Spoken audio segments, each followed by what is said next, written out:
ఆషేరు గోత్రికురాలైన అన్నా బానిసైపోయి దేవుడి సన్నిధిలో దేవుడిని ఆరాధన చేసుకుంటుందండి.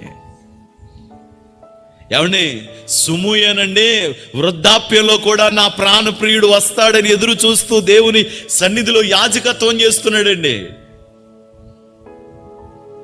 జకర్యా బహుకాలం గడిచిన వృద్ధుడండి, తన తరగతి క్రమము తప్పకుండా దేవుని సన్నిధిలో యాజక ధర్మం జరిపిస్తున్నాడండి.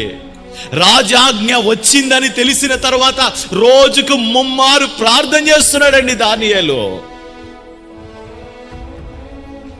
నమస్కరించకపోతే చంపేస్తాం, అగ్నిగుండంలో వేసేస్తామంటే దీని గురించి ప్రత్యుత్తరం ఇవ్వవలసిన పని మాకు లేదు అని చెప్పిన వాళ్ళండి.